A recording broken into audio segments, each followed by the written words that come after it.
Howdy, guys. My name is Attorney Walter Rudolph Hnot III. I'm not sure if all the gear is properly hooked up at this point and working, so you're just going to have to let me know if we actually have some good audio and things like that. Let me click around a little bit and make sure that we're all good to go. As you do notice, we do have a new setup, and if you hear some beating on the back of this, that would be a doggy tail.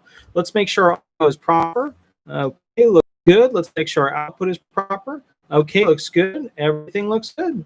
Okay, guys, great. So we are officially now live. We're going to go ahead and wait for some people to join. If you hear the dogs in the background, that is because they are using their right to complain about not having enough treats, to complain about all the wonderful things in life. Now, we're going to start this off with, as we always do, our sponsors. The first sponsor I want to talk about, howdy, Leanne. The first sponsor I'm going to talk about has to do with second wave masks. If any of you guys get a chance to go ahead and throw the link up there, that would be super duper. Also, if you like this show or you like the channel or you like me or you hate me, either or, go ahead and make sure you subscribe. Okay, so howdy. So let's go ahead and begin the process. Oh, we have a rejected treat. Now we have to switch bags because some of us are very spoiled. So let's talk about what we're going to be covering today. We're going to be doing disability hearing questions. We're going to be going over general disability questions about, things like payments, what happens after you're found disabled, stuff like that. We're also going to be talking about what the future of Social Security disability will look like if we have a vaccine, if we start going back to hearings and things like that. So there were a couple of people who called in. I just missed their call. I'll call them back once we get a chance. I wanted to talk about a few things like how to save the American people, but that's too political. And then I thought, well, why don't we talk about how to save, the earth? And I thought that's too difficult. But if we want to save the human race throughout time, right over here, ladies and gentlemen, you have Space Constitution. Space right there, spaceconstitution.com. That is a website that I've created. I'm still working on it. Still needs a little tweaking here and there. But basically, it's the first open source constitution ever, the first open source constitution ever. Imagine that. That means anybody can write in whatever rights they want, however ridiculous they are, and then I'll actually have attorneys go through and try and put them into a constitution that people can utilize to go ahead and use as leverage for future corporations that open up sovereign nations in space. Pretty cool stuff. It's pretty much the future of the human race and what rights we have. Now, let's get down to the bottom of it. I want to go ahead and basically thank everybody for showing up. We have 17 people already. Let me go ahead and call the first person. Hold on one second. Okay, so let's see. I already missed a few. Okay, perfect. Let me go ahead and call in. All right, so we're going to get the first person on the phone. Howdy, good sir. I'm going to put you on speakerphone. That way we can go ahead and be live on YouTube. Are you ready to roll? Perfect. Okay, here we go. So, good sir, you are live on YouTube. How are we doing today? Actually pretty good. I got some new medication that's supposed to make me sleep, but it made me feel pretty actually good the past day or so. So it's a good day. Excellent. So let's begin with, would you like to go ahead and run some hearing questions? Would you like to go ahead and answer some questions not related to a hearing? What would you like to do? Well, I had called in earlier. I was the guy that was right around the corner about to do his disability hearing. And you said, hey, if you want to call in, give us kind of an update of how it went. Oh, yeah. And so, I want to thank you so much for all your help and certainly want to, provide a little karma back to you. Excellent, good sir. If you could walk me through, what were you feeling? What happened? Especially the emotions, because people don't know what to expect. Walk me through. How was it? Yeah. So it was very stressful. I'm going up against a federal judge. It doesn't get more. It doesn't get more powerful than that. They got a 98% conviction rate on the criminal side. So you're not talking to somebody who's not seen it all before. And obviously I did not have an attorney representing me, which after watching her videos, I could have alleviated a lot of stress if I had retained you from the beginning. So from that standpoint, it was a 2 hour, it was right around 2 hours, maybe 2.5 hour proceeding. They had difficulties technically. I guess Social Security security nationally went out. So all their phone systems went out, everything went out. And then I was panicking because I was looking for the original letter that said they were to call me. And they weren't calling me at 1:40, you know, the time it was set for. So I quickly Googled the number and called the office. They said, oh, yeah, we're having all sorts of problems. And they should call you back shortly, which they did. The hearing started off the judge was very nice in the beginning, almost lulling you into a false sense of security, how nice she would be, and how she would go through the process. It started off kind of like what you said when you said map out the 5 criteria to base your case. And the first one that you'd mentioned was work history. Now, in my case, I've had some, very high-paying jobs, or relatively high-paying jobs. And then I had a string after my accident of being fired for doing, very menial jobs that were, $10, $12 an hour. Now, I thought that would show, hey, I'm willing to go back to work. However, when she went through my job history, she eliminated my job as a janitor. She eliminated my job at a factory.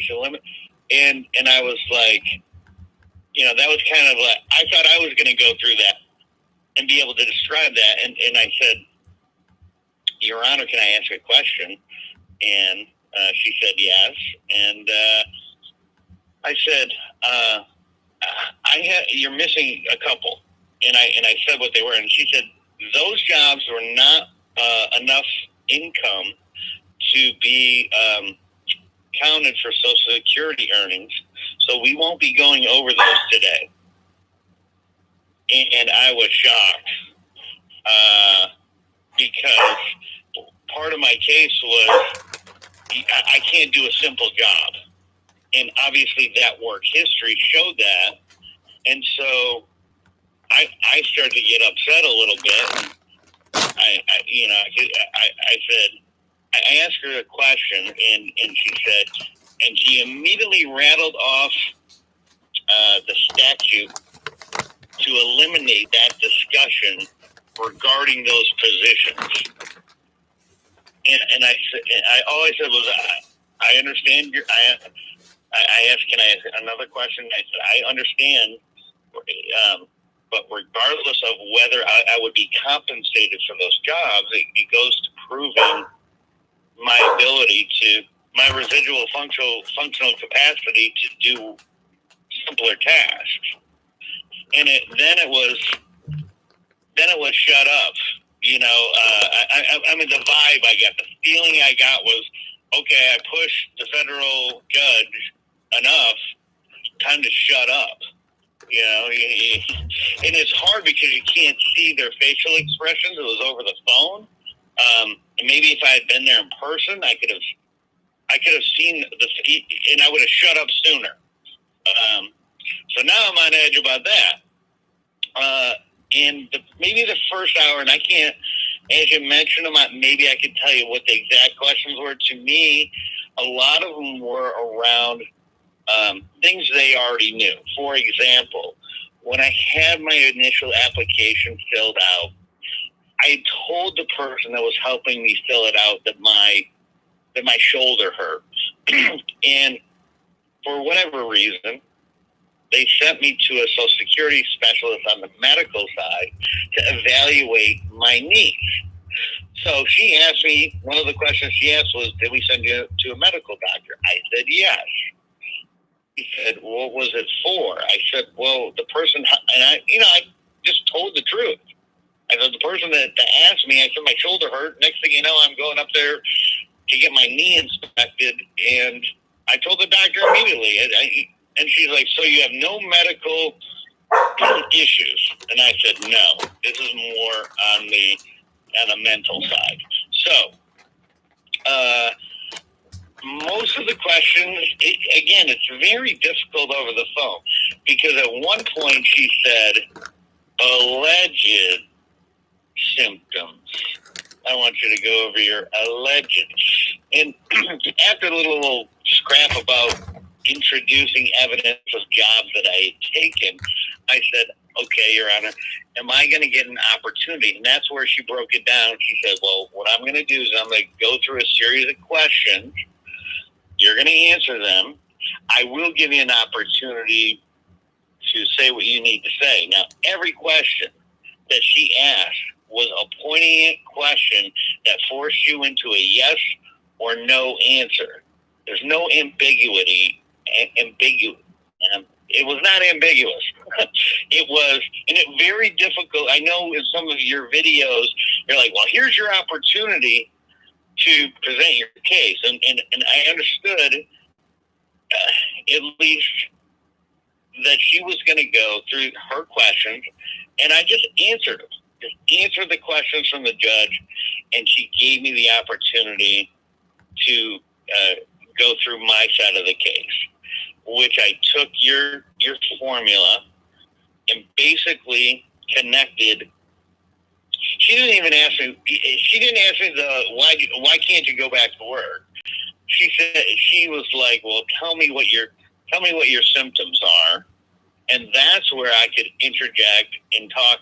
And she just let me talk at that point. So it was my own rope to hang myself if I didn't perform. And I went through all the symptoms. I went through my top impairments. I went through all the things that you coach or talk about on your show. I mirrored but put into my own words. I will say at one point I started attaching stories because I think one of your things, every judge is human. They like a good story. I'm going through the stories. I'm not getting any reaction. I can't see them. They're not saying anything. And so I thought I told a very good story. And I said, would you like some more stories to illustrate some of these symptoms? And she said, I don't want to hear stories. Go get back to what your symptoms are. There you go. I was like, okie dokie. So I will tell you this: they control the tempo, and if you're stressed or too stressed, and you can't slow down the tempo, and a good judge, and she was a very, I thought, very sharp judge. Because I mentioned I had gotten new sleeping medication, and she asked me, are you taking it, blah, blah, blah. And if you get caught up and just don't tell the truth, you're going to get painted into a corner. These federal judges they don't become a federal judge because they don't know what the hell they're doing. But I was not rattled by her because I was telling the truth. Now, when she did say alleged, I was like, oh my God, you think I'm making this up? But there's your opportunity to blow your top, piss off the person that is going to determine whether you get disability, whether you get health benefits for the rest of your life. And if you do, you're done. They're, for all intents and purposes, they're gone. And if you don't accept that, and you want to fight with them, you want to tell the federal judge how they're wrong, you will lose. And so you have to keep your cool, because they do to get you going. And that's one of the things I had to really control, especially based on my illness, that I didn't lose it. Now, I took all your advice. I went through all those things. Now, I will say I overthink it. But to get to the point where at the very end, the judge said, and they went fast, so I can't tell you all of the descriptors they used, but it was a hypothetical. If I have a hypothetical person that does X, Y, Z, blah, blah, they went fast. Is this person disabled? And then the vocational expert I'm trying to listen, and it was very difficult. I think she said I could be a cable installer, and that there were 60,000 openings within the nation. And then she spit out a bunch of weird codes that I didn't know what the heck they were. And I'm trying to listen. And the one was from a job I had just been fired. It was a factory position. And so the judge, and she rattled off how many jobs were in the national economy. Then the judge asked the next hypothetical, which truly outlined all the symptoms, all the things I said. You know, I think one of them was verbatim, because I said, in my previous jobs, I could decompensate, not be in the office for 3 days, and as long as I hit my year-end number, they didn't care. But I can't do that work anymore. You guys have already determined that. So when it comes to a quote-unquote normal job in the normal economy, making $10 an hour, as long as the employer is going to be willing to give me 3 days off or whatever. And, this is when I was babbling, right? Bottom line is, when she went through hypothetical B, she pretty much outlined all of the things I had said, some of them verbatim, and the vocational expert said, quote, unquote, now, I've overthought this a lot, Walter, but quote, unquote, she said, I have been a vocational expert for 25 years, and I've never said this, but there is zero residual functional capacity, and there is 0 jobs in the national economy that could accommodate for those symptoms. So, either I did a brilliant, overthinking it, I either did a very good job, or they didn't believe a damn word I said. I don't know. I won't find out for, I don't know how long it takes. I know they have up to 60 days. I'm hoping I would get something back sooner. So I don't, again, I mean, if you ask me more questions, I can tell you how I felt or whatever. But initially, my gut feeling was, wow. I don't think she would say in the 25 years she's done this, there are none, because my understanding from just the brief 6 days before my hearing is that usually they say you can be a fly, you work at a factory that makes flies for, fishing in tying knots or something. They say something. And then it's up to the judge. So like I said, in my case, either I got it or didn't believe a damn word I said. Because she used all the things that I had outlined that were tied to the statute or the code that you had discussed. Excellent. Well, good, sir. That's all very good information. Obviously, so some states have it. They have to decide within a certain amount of time, 60, 90 days. One of those gigs, usually you'll get a decision within 3 to 4 months. But due to the whole COVID thing, because they're all home and they're actually working more efficiently from home when it comes to getting the processing of the briefs and stuff like that, what you end up with in this situation is you probably get a decision in somewhere around 60 days. Now, how old are you currently? 51. All right, so you're going to get the benefit of the 50 to 55, or really 50 to 54 and a day before 55 grid out categorization, which is good. Keep in mind those codes. I'm just going to go through some of the things you talked about. Those weird codes that they're referring to are DOT-based allowances. Oh, Michael Scott, thank you for the donation. Here, let me type in a quick thing real quick. But basically, those are DOT codes, and then they're also talking about SVP numbers 1 through 9, how skilled the job was, how long did it take to learn to actually do that job.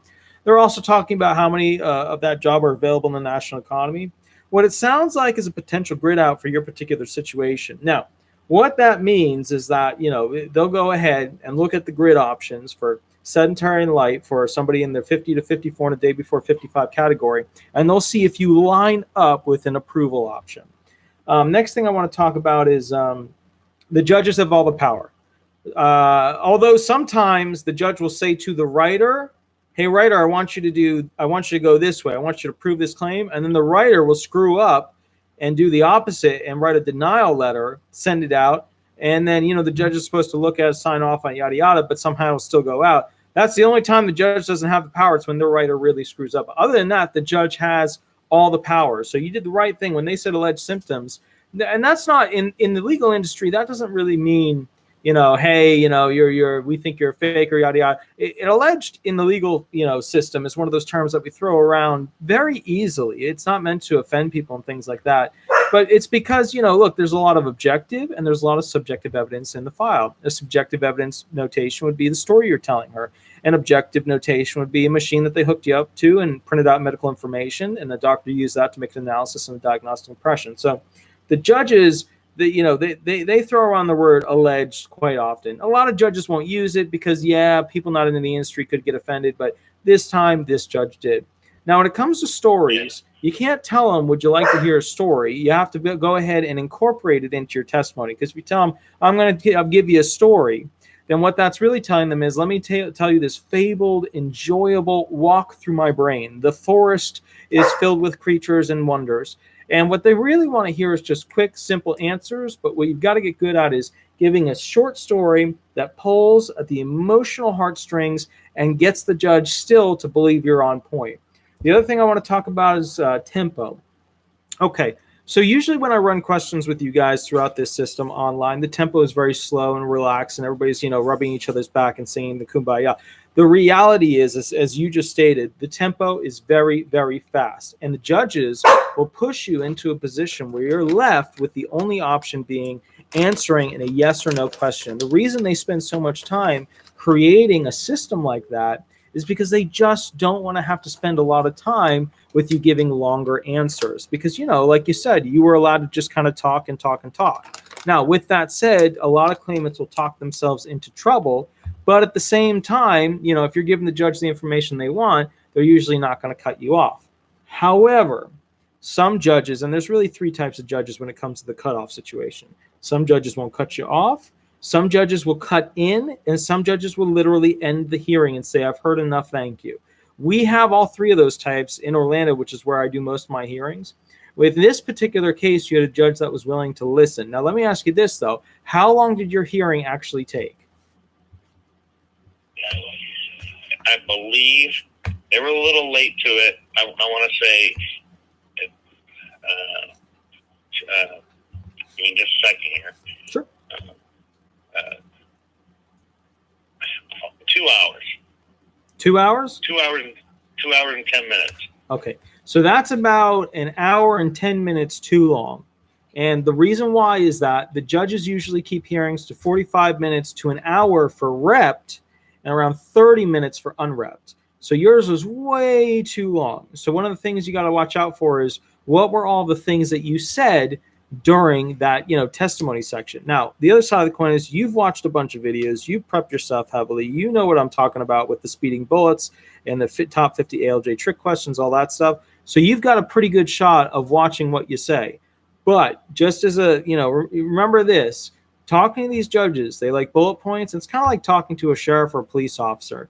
You don't want to give too much information. You don't want to withhold any information. You want to answer it just right so that they feel that you've given them the relevant information that they were looking for. Now, with that said, a 2.5 hour hearing, there's potential little things in there. Now, how much of that 2.5 hour hearing was, your testimony versus, for example, the vocational expert portion? So how much was just for your testimony? I'm guesstimating with the answer because I will tell you this. Even before this call, I had to drink a Monster.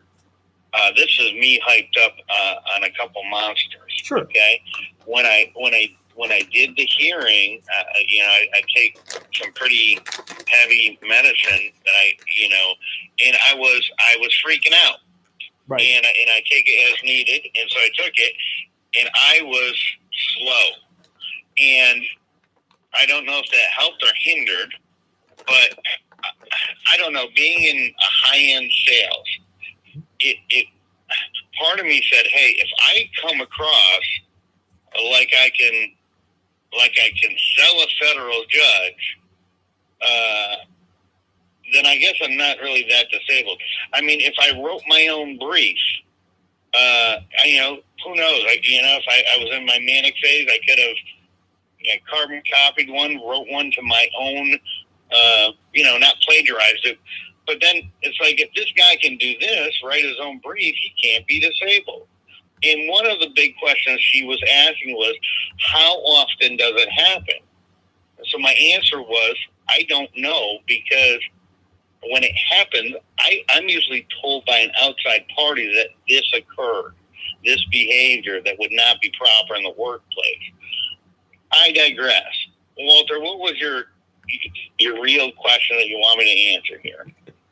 Okay, which gets me to my point. A 2.5 hour hearing is a really, really, really long hearing. And usually a hearing will only make it to 2 hours if it's a complex remand with multiple parts, and a full hearing has to happen on top of answering questions that the federal court specifically wanted answers. But all in all, okay, I think I probably spoke for 30 minutes, and I will say this. I gave my summary, and as I was giving it, I was running out of gas. Sure. And I think I was putting them to sleep, because the vocational expert said, as soon as I said, and that concludes my summary or whatever I said, the judge instantly said to the the vocational expert, what are your findings? And the vocational expert said, I think my computer fell asleep. Give me a moment for it to refresh. There you go. So I think I bored them. I certainly didn't want to bore them, but but it was difficult. And like you said, you don't. You gave me all the rope in the world to hang myself, and I truly hope, based on your coaching, that they listened. And to be honest, I went through that code, not verbatim, because she said you have to put it in your own words. So I didn't read the code. I done a little prep work and put all the things that, 4 of these have to be marked. 2 of these have to be extreme. I didn't read the code. I listed my 3 top symptoms, and then how they affected my social, my family, and the outside world, which I had stories to, and real life stories, like you had said. And I'm just tired. I'm just honest. I'm like, do you want some more stories? I mean, if those didn't freak you out, I got more. I didn't say it like that, but that was probably a mistake. In retro, I wouldn't have said that. I would have just continued and moved on. Mm-hmm. But the judge was really, I thought, fair. Now, she was very harsh in some parts. And I don't know. I've been beaten down for so long waiting for the hearing. You can't beat me down. I'm not, and I'm so zooted up on medications. You can't beat me now. That's excellent. But I will tell you that I had a lot of trouble in court for various things that happened. The charges were dropped. So I'm familiar with being in front of a judge. Sure. Somebody who's not familiar with being in front of a judge, that federal judge will destroy you. Eat them up. There's no doubt. I've been in front of district court judges and stuff. You don't mess with a federal court judge. And if you don't know how to say, I kept on saying, yes, ma'am, and then I correct myself and say, yes, Your Honor. Mm-hmm. I must have said, yes, ma'am, yes, Your Honor. You better learn to say, yes, Your Honor, or no, Your Honor, because if you're not there with a lawyer and you don't know or haven't watched Law and Order a lot or something, you're going to be dead. They don't have time to mess around with people that are going to insult them or tell them they're wrong, or I'm preaching the converted here. But for your listeners, if you don't know how to my suggestion, just based on this, they are way more skilled. This level of judge is way more skilled than any judge I've ever been in front of. So you don't, I mean, it sounds easy, you don't lie, but you don't lie, and you certainly don't, like, I could have gotten an argument with her about how can you throw out the evidence of 7 jobs I've been fired from, and the reason why they don't make the SGA income is because, well, I was fired in a week. But you can't do that. When they rattle it off, you say, yes, Your Honor, okay, I understand. Whatever, if you slip up. Or if you do have the question, you ask if you can ask the question. You don't ask the question out of the blue like you're in charge. So, that would be my advice, is that my perception from that judge was that they will end you. They will end you. They don't. Yeah. They will end you. And it's very clear. And I know I'm probably preaching the converted, but for your listeners out there, yeah, you don't understand. If you've never been in front of if you've been in front of a federal judge before, you've probably been in trouble. But regardless, it's fearful. It's stressful. It's and like you say, I think in one of your videos, you start to get your name and stuff, and that's the pressure. I can't. It's probably the most stressful court situation I've ever been in, and it was over the phone. Yeah, yeah. All right. Well, excellent, good sir. This is why if I had to do it all over again, Walter, yeah, I would have retained you from the beginning. I screwed up. I forgot what date the court date was. Your information was invaluable. Thank you. And like I said, I think I may have emailed you or something and said, I don't want to jinx myself by saying, yeah, but based on what was said, I don't think the vocational expert would have said, in the 25 years I've been doing this, there are 0. Mm-hmm. At that last question. Like I said, either she didn't believe a damn word I said, or it was very good. And when I know, I'll let you know whether I got it or not. But they, I overthink things, Walter. I don't know. Okay. My answer is I don't know. All right. Well, excellent, good sir. Keep us abreast of what's going on. That way we have an update. If you do run into an issue, don't be afraid to give me a call. We'll go ahead and get the ball rolling for appeals counsel review and stuff like that. Other than that, good sir, hey, this is excellent. The emotional context was very good because it gets people understanding, what you were feeling and things like that. Thank you so much for coming on tonight, and I'll catch up with you in the near future, All right, and I'll just end with, hey, I am so thankful that I ran across one of your videos. Without that preparation that you provided in a very concise, logical manner, I would be dead. And if anybody out there is listening that's nervous about doing this, don't be stupid like me. Retain Walter, and thank you again so much. I can't thank you enough, sir. Thank you, good sir. Excellent. Have a wonderful, wonderful night. You too, sir. Thank you. Bye-bye. Right, thanks. Yep. Howdy, guys. So I want to go through some of the things that he said. He made incredibly good points, and I want to go through some of those right now. Okay, so we talked about the alleged systems. We talked about the stories. We talked about the temple. We talked about the yes or no questions. We talked about what happens with their power. We talked about basically the codes that were part of the vocational expert portion. What we did not talk about is who are these administrative law judges. Now, you don't usually hear me talk negatively about their knowledge base. You might hear me be a little cranky about a judge did this or a judge did that or didn't seem fair or seemed out of whatever. But you never hear me bitch and complain about their knowledge base. And the reason why is because they are so incredibly highly trained for such a specific little, when I say little, I mean literally oceans worth of information. Remember, Social Security disability law is massive. Books and books and books of information specific to just this law, which is incredible. They are highly trained, highly intelligent individuals. Now, I want to point out one particular thing.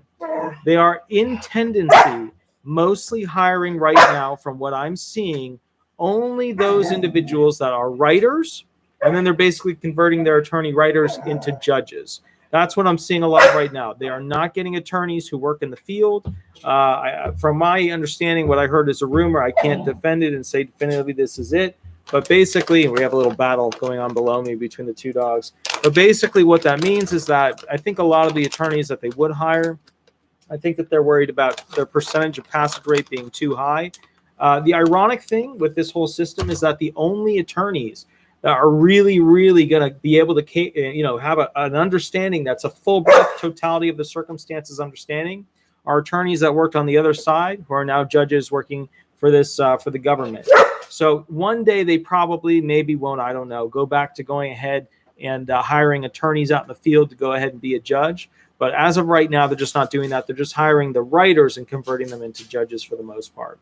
Is this good? Is this bad? They're missing an entire landscape of how it is to practice law, get the claimants prepped and all that stuff, which is very, very bad, because that's probably more than 50% of the experience needed to be a proper adjudicator. However, they supplement that by having tons and tons of training programs to get them on board.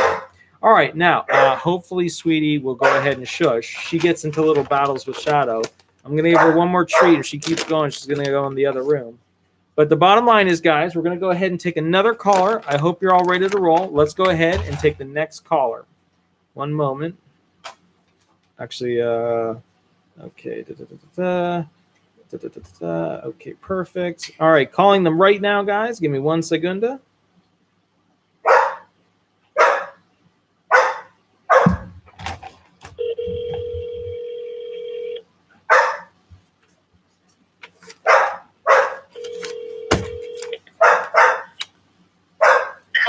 Howdy, Madame. Attorney Walter Hnot. You had some questions. What I need to do is go ahead and grab my dog real quick. I'm going to be right back, so just hang on the line. I'm going to throw her in the room, and then we'll get started. 1 second room.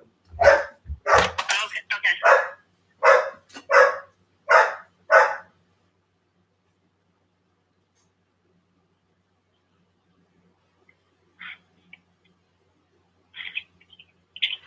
Online. I got through. Okay.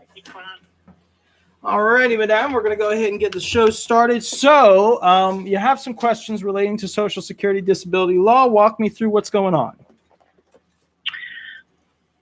Okay. Well, I filed, let's see, probably about 6 months back. Mm-hmm. And I did meet with the administrative law judge. Sure. Right, and I made the mistake of using a big box attorney who did not prepare me for the situation at all. Mm-hmm. So Gotcha. basically, I was blindsided when I went in there. Mm-hmm. The meeting lasted maybe 20 minutes, if that. I pretty much knew that I was denied, and that was really the gist of it. So I'm wondering, actually consulted another attorney, and they said they would not take the, can you turn that down a little bit? I'm sorry, it's on the TV too. Yeah. So they basically said that they could not take the case because it was considered a federal case at that point. Okay.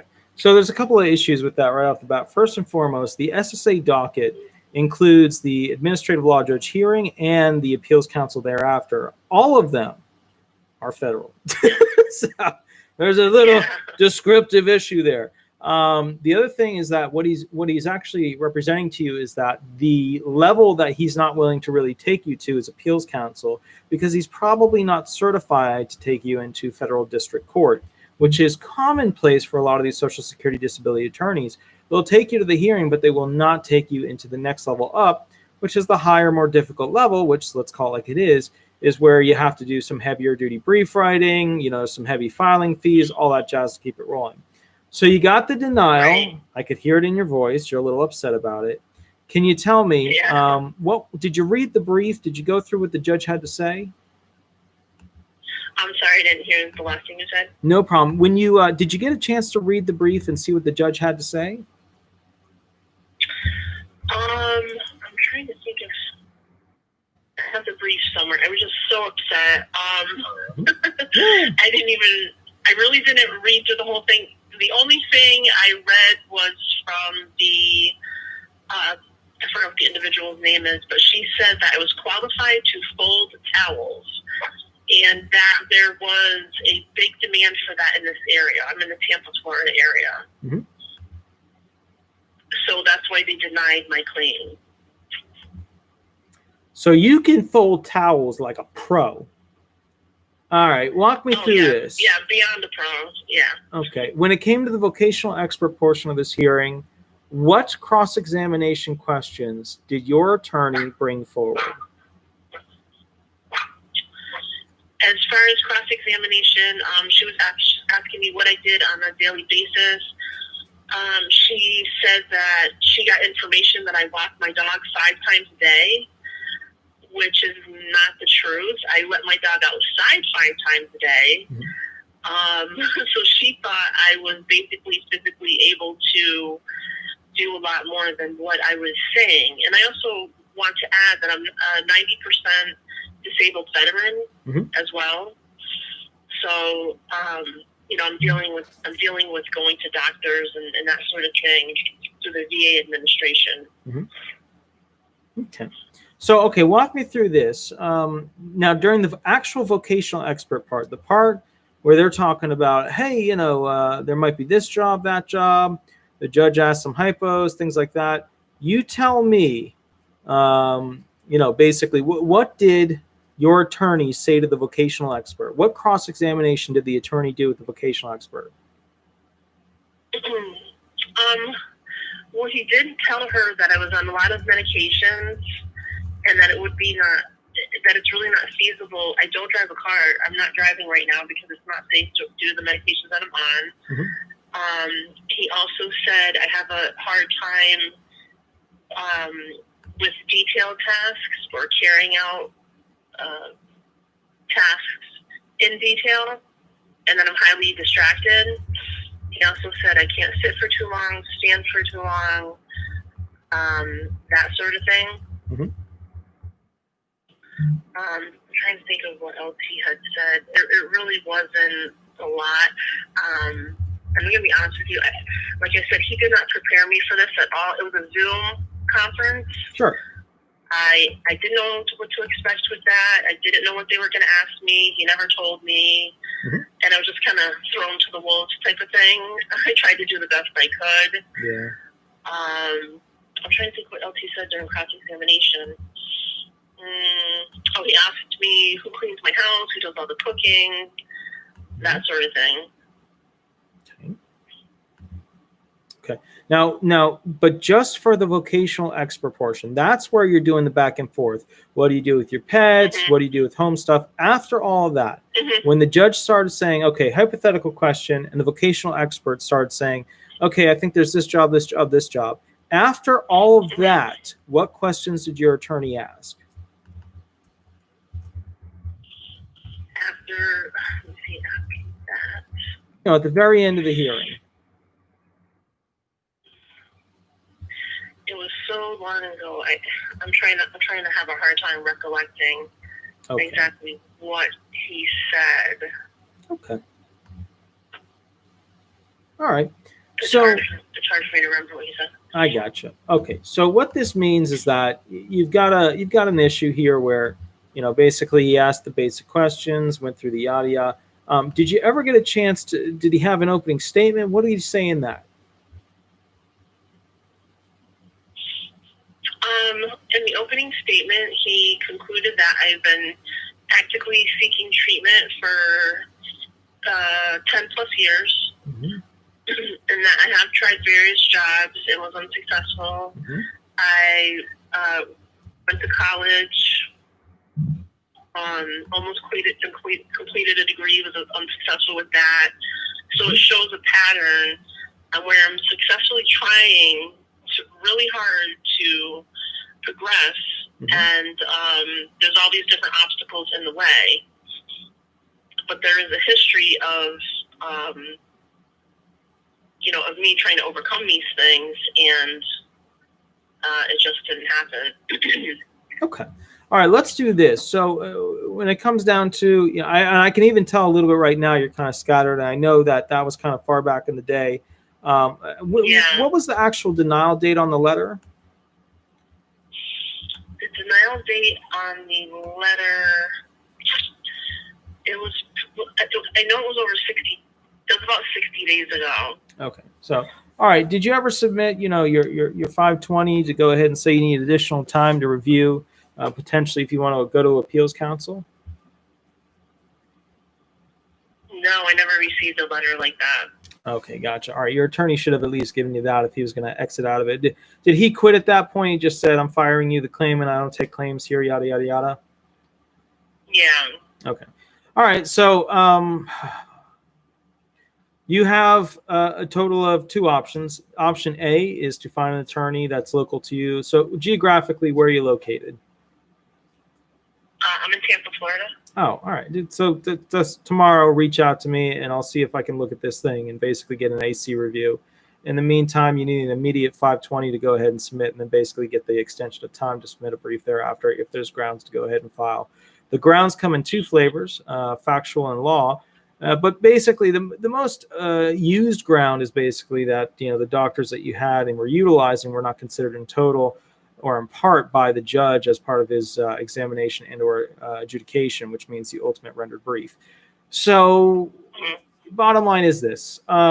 Let's run some questions real quick. Let's figure out where things kind of fell off the yada yada, and then let's kind of go from there.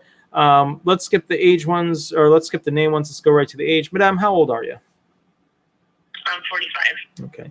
So right off there, it's a tough claim. What is your most severe impairment? I'm sorry, I didn't hear you. What is your most severe impairment? My most severe impairment would be my mental health, and I also have physical impairments. Okay. So is that, okay, so I'm going to ask you again, but think about it. Think about the question out. What is your most severe impairment? Mental health.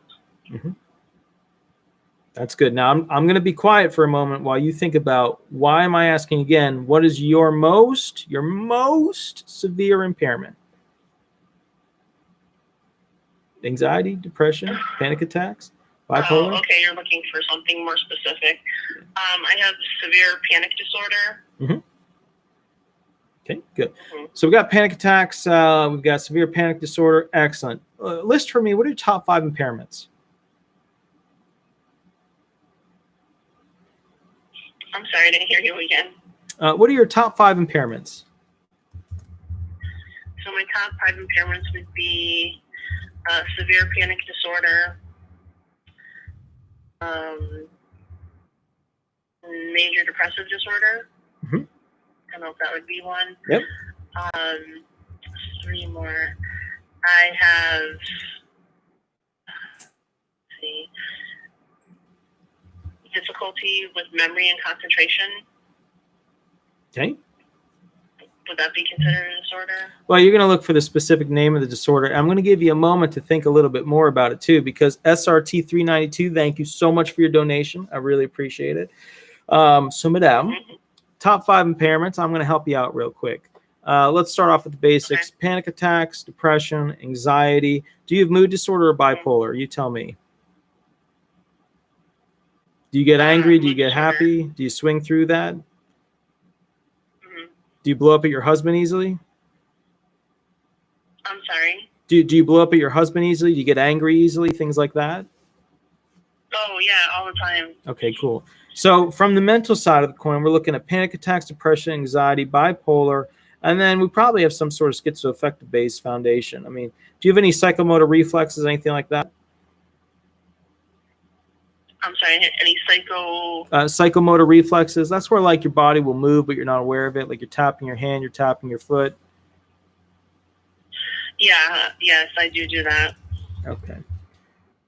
All right. All right. I want you to walk me through your top 5 most severe physical impairments. I'm sorry, severe physical... Yep, your top 5 most severe physical impairments.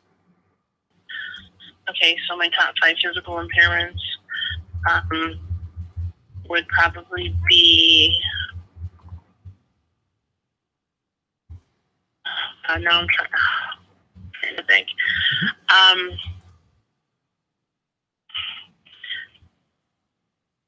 You say physical or mental? I'm sorry. Okay, so obviously, now let me ask you this.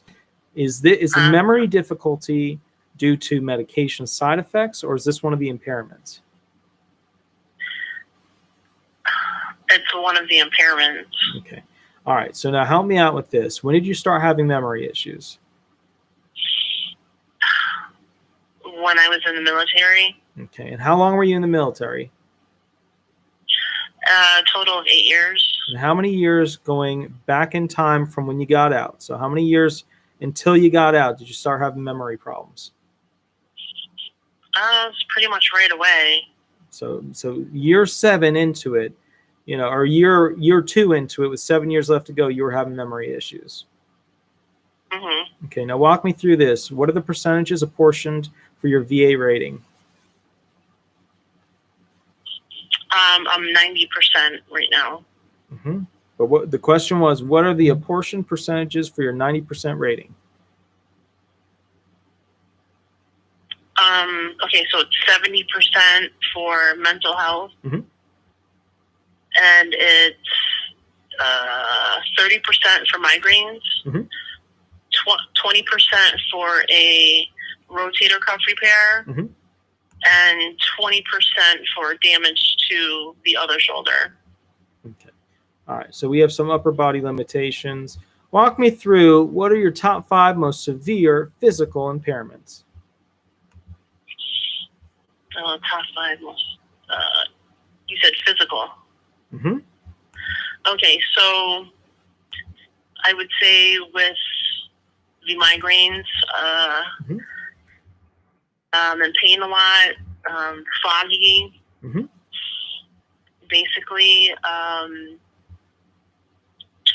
5 physical. I would say that irritability has been a problem, mm-hmm. big problem. My mood, my definite mood swings, snapping, that sort of thing. Mm-hmm. So that's what, 3. I'm trying to think. Maybe getting around as much as I would like to. Mm-hmm. And definitely reaching for things because of the limitations with my bilateral shoulder mm-hmm. injuries. Those would be my top 5. Okay. How fluid do you feel that went? I'm sorry, How fluid do you feel that went, the testimony? When you shaped the testimony, do you feel that was really smooth? No. Okay. All right, now walk me through this. What are your top 5 most severe impairments? My top most severe impairment? Top 5, yep. So many. Okay. My top 5 severe impairments would be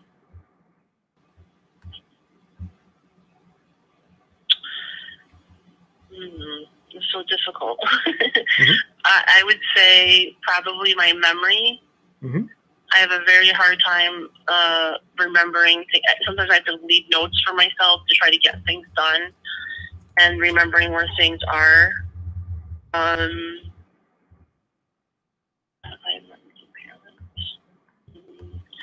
Being irritable mm-hmm. most of the time. Is irritable a medical condition? or a symptom of a medical condition? It should be, but it's not.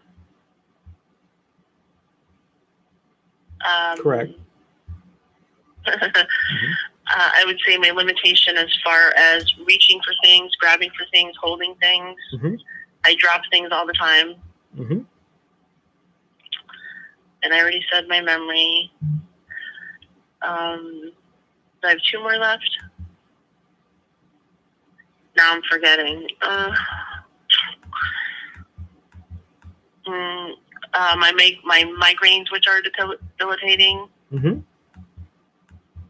And basically with panic disorder, I don't like to be in large crowds. I stay home most of the time, and I'm in isolation. All right.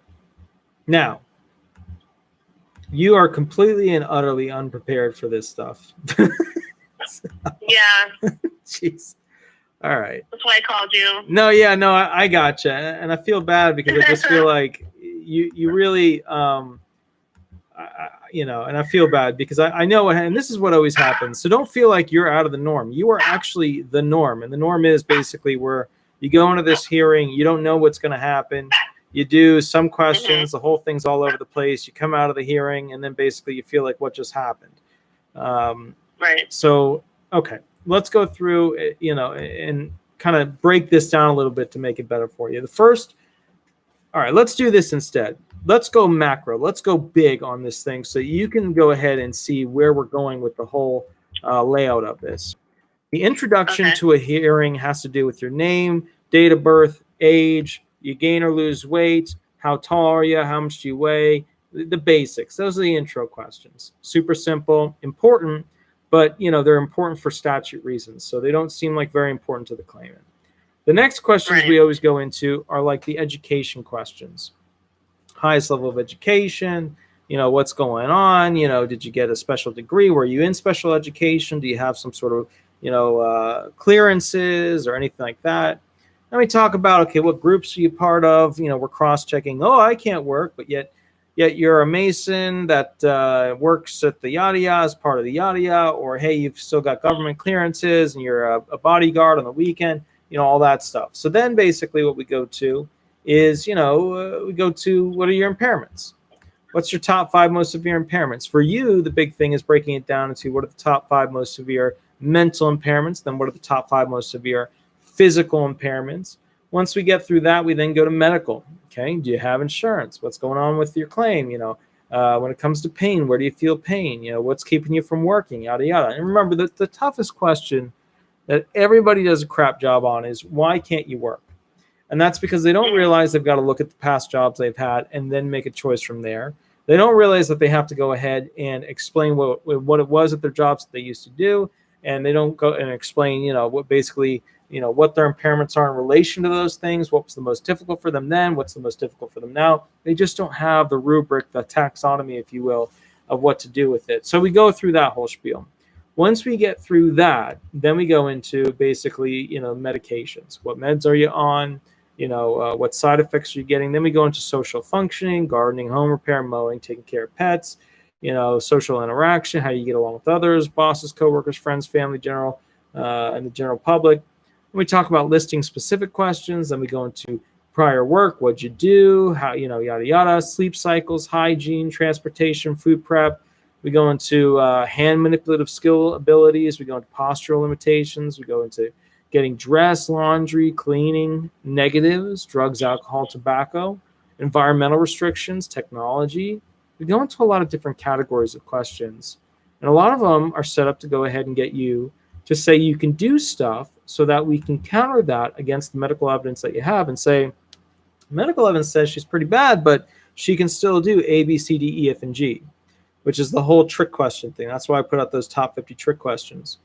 With your claim, what would have been the smartest thing that you could do because of the memory issues is to create lists, lots of lists that answers each type of question, each genre of question that you're likely to get. What are your top 5 most severe impairments? What medications do you have? What are they for? What side effects do you get? That would have been your keynote to doing a heck of a lot better for this. Now, I'm going to ask you a very important question. Let's get right to it. When you take your medications, walk me through this. Do you take them all at once, or do you take them sporadically throughout the day? They're usually throughout the day.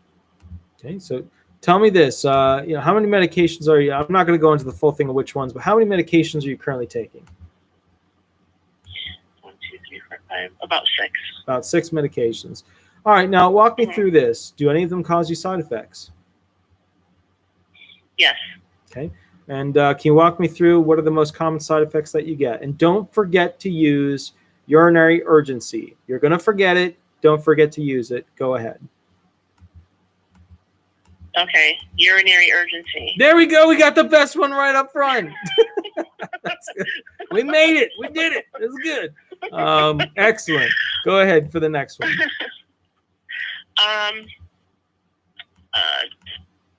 Mental fogginess. Mm-hmm. Tiredness. Mm-hmm. Definitely forgetfulness. Mm-hmm. What else? My husband does sleepwalking.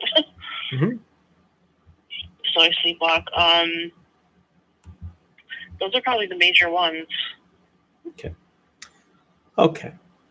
When they asked you during the hearing about your medications, did you go into your side effects? Was that a yes or a no? Do I have side effects? No. When you were at your hearing, did you go into the side effects that you experience? Because I've taken them for so long, I kind of adjusted, but some side effects can include headaches, which can develop into migraines, even though I'm on medication for migraines. I have joint stiffness and pain. Mm-hmm. Okay. Yeah. All right. No biggie. Probably about it. All right. So now talk to me about. All right. So here's some of the things that I'm concerned about with this claim. First and foremost, you need to be able to read the questions ahead of time and then work on them with your husband and then run them with the attorney. Mm-hmm. Did you ever watch those top 50 ALJ trick question videos that I put up there? No, I haven't. Okay. It would be very advisable to go watch that, because that'll help teach you for the next time around. If I can go ahead and get this thing into appeals counsel and get you rolling, I will. If I can't, then what we're looking at is basically a situation of refile. Now, let me ask you this. When it comes to your upper body issues, okay, do you feel any tingling sensations in your hands due to the pain you have throughout your arms and shoulders?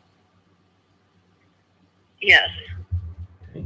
And can you tell me this? Are you able to do basic functions like type on a keyboard or peel a fruit? I can for a short period of time. What does that mean?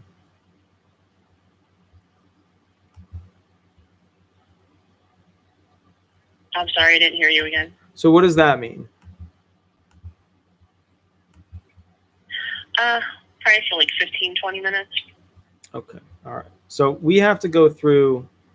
All right. So your testimony needs a bit of work, and that's okay. That's not the end of the world. That's why we do this stuff. That's why this whole video YouTube channel even exists. So let's go through this. I'd like you to, I'm giving you homework. I'd like you to go review the top 50 ALJ trick questions. Okay. I'd like you to learn from those. Now, tonight, email the law firm. If I remember, I might not, but email me, put in the email, hey, send me a 520 form. Or, hey, Walter, hey, Attorney Hnot, hey, that guy from YouTube, send me a 520 form. And 520 form, okay. Yeah, exactly. And basically what will happen is I'll send that over to you. You'll fill it out. I'll send it in. I won't be your rep at that time, or another attorney could always be your rep. The bottom line is we need to send it in. That way we toll the potential of that 60-day, and you've really got 65 days. But if you go outside a little bit, we usually have some wiggle room to use the 4.911 statute. So it's not the end of the world. Okay, so do you have any questions for me before we begin the fixing process to kind of get the claim back on track? Yeah, I was just wondering, do you really think I have a shot at trying to rectify this situation and with the right representation, such as yourself? I'd have to look at the medical documentation. I can tell you this, your memory is terrible because you don't have long-term or short-term. I can tell you this, basically when it comes to your ability to make lists of things or speak freely, I don't know if it's that you're trying to judge the words that you're using or you're just getting nervous because you're on YouTube, or maybe you're just having a hard time forming the sentences, but there's definitely an impairment there that's limiting your ability to freely speak. So I'd have to look at the medical documentation that you have. Did you ever get any RFCs completed, residual functional capacity forms completed from any of these doctors by any chance? I don't believe so, no. Okay, all right. So kind of the bottom line we're looking at here is this was not a properly prepared claim. That is not uncommon for the big box firms. Now you're Florida, which means basically, you could be looking at the candy that, melts in your mouth, not in your hand firm. That's usually the one people get all frothy about. All right. So, which is my candy version of their yada yada. But the bottom line is with this big box firm, let me ask you this. Did they send you a letter that said that they're, pulling themselves off of your claim? Yes, and they had me sign it. Okay. Why did they have you sign it? I don't know. They said they wanted my signature on it, just saying that they would not be representing me anymore. Okay. Did they attach any financial stuff to that, or was it just purely a sheet that said, we're good, we're done, yada, yada? Yeah, it was just, that's all it was. Okay. All right. So did they say that they're waiving their fee or withdrawing their fee for representation? Yeah. They did. Okay, good. So when that happens, basically it makes it easier for other people to go ahead and work on the claim, because at that point, basically, then the fee isn't getting sucked up by one of these big box firms. And to be honest with you, the big box firms, all they do is they straw off of, for the most part, the smaller firms that win a lot of these tougher claims. It's not a good deal, but it's how the system works. All right.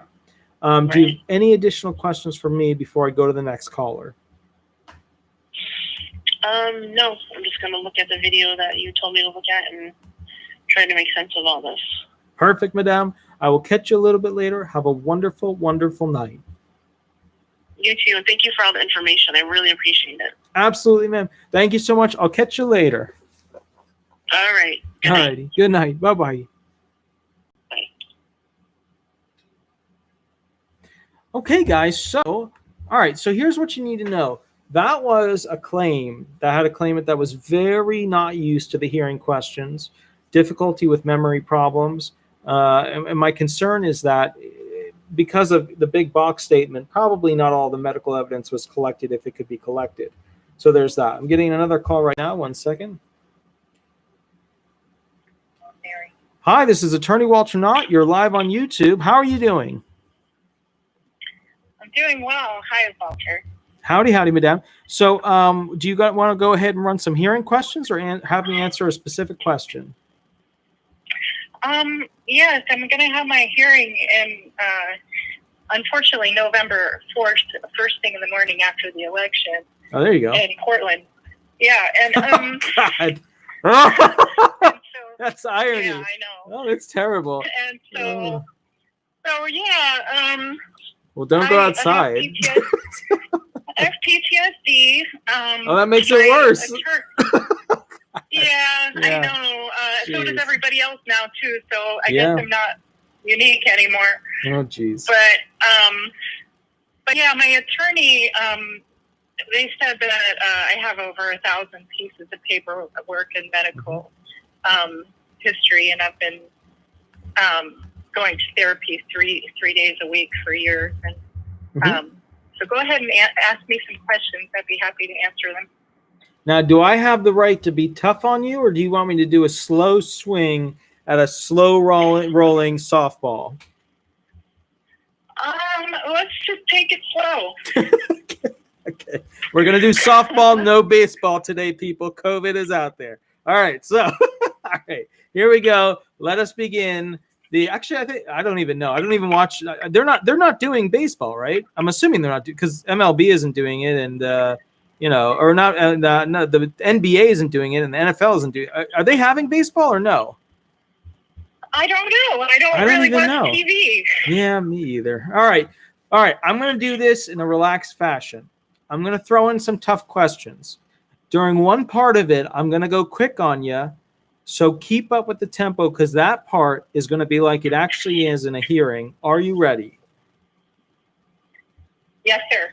Madam, go ahead and state your full fake name for the record. Mary Jane Doe. Excellent. Can you explain to me what are your top 5 most severe impairments?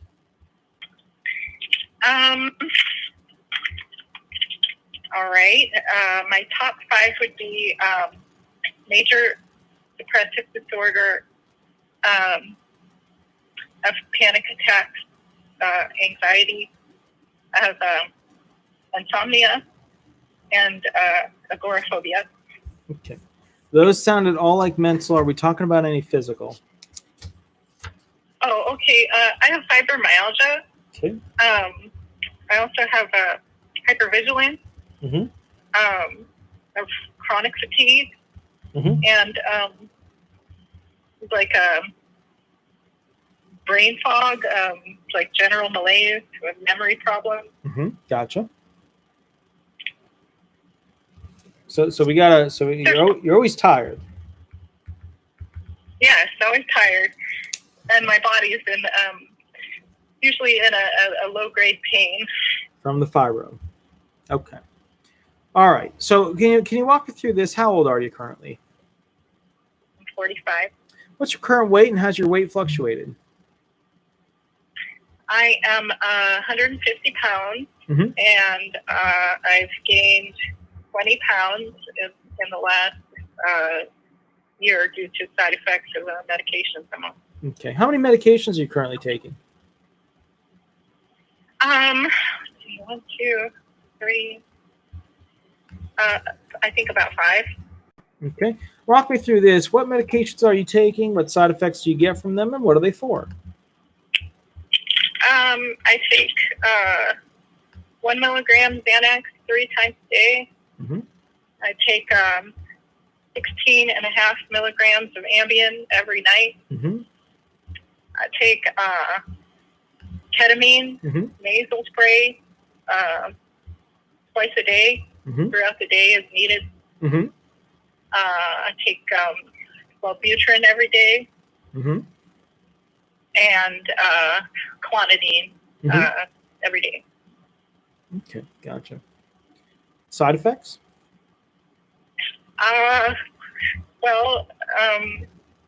Usually all of these cause me to feel very tired and very disoriented and very low energy. Okay. All right. Next time, make sure it's medication side effect, medication side effect. Break it up specifically. I want to hear each medication being matched to side effects. If you're not sure if you have a side effect per medication, do me a favor, look up each medication, pick out 2 side effects that you get from each one of those. Now, with your mental impairments, correct me if I'm wrong, but there's probably urinary incontinence or some sort of urinary urgency involved with this. Yes. Okay, cool. Yes. All right. So a lot of people don't realize, but that is a very big thing because it gets you off task, which means you can't work in the national economy at a job because if you're always going to the bathroom, you are not working. Okay. Okay. Madam, let me ask you this. If I asked you to go ahead, and I'm going to create a job. I want you to stick with me on this one. We're going to have a little fun today. I've never really talked to them, and they're in Texas, and they've been, it's like through my medical insurance. Apparently, they pay for that, and they just assign me to that firm. So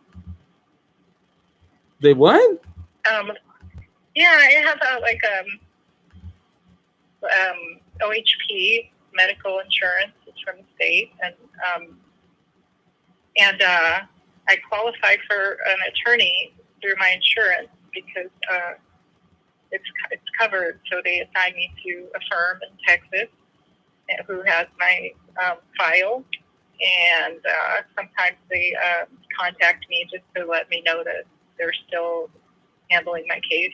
They just contacted me the other day. Oh Yeah, my God. it's very nice. And they said, You are the most polite lady Yeah. I've ever met. And sometimes they reach out to me once a year to send me a Hanukkah card, even though I'm not Jewish. And I really appreciate it because I enjoy, hey, that was beautiful. Well, they just contacted me and said that they'd be calling me in September, which is right now, pretty soon, to go over the details. So I'm not exactly sure.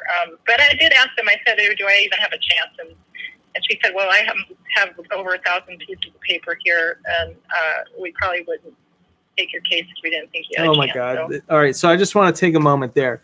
Guys, when you hear a law firm say, we would not take your claim unless we felt that we could win it, that is the most icky, yicky thing. They all say it.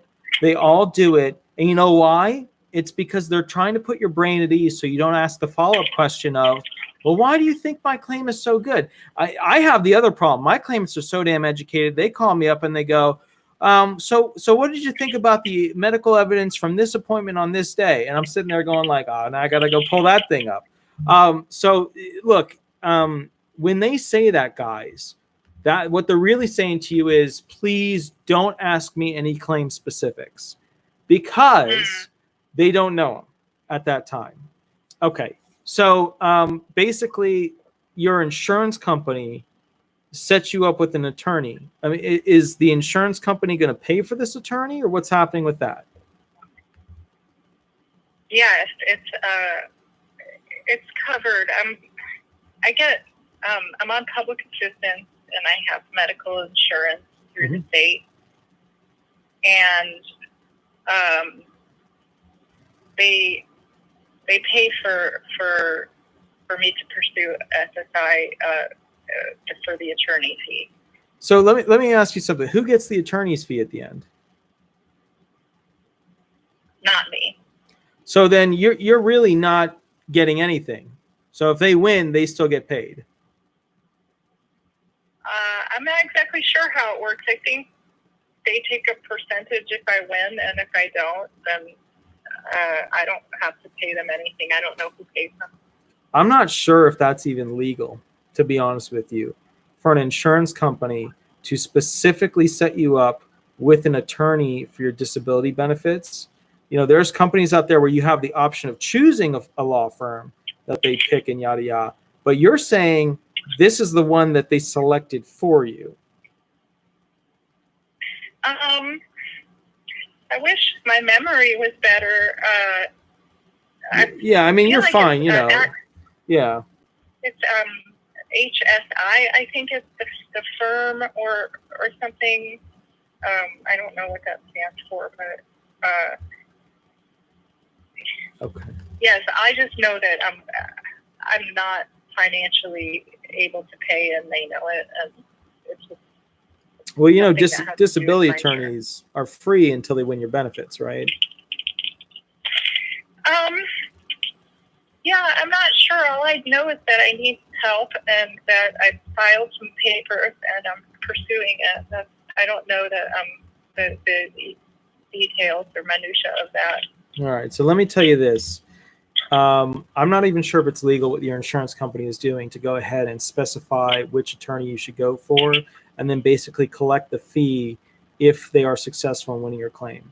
So right off the bat, there's an issue there. The next issue you run into is that, basically, geez, just so you know, disability attorneys, unless we win, we don't get to charge a fee.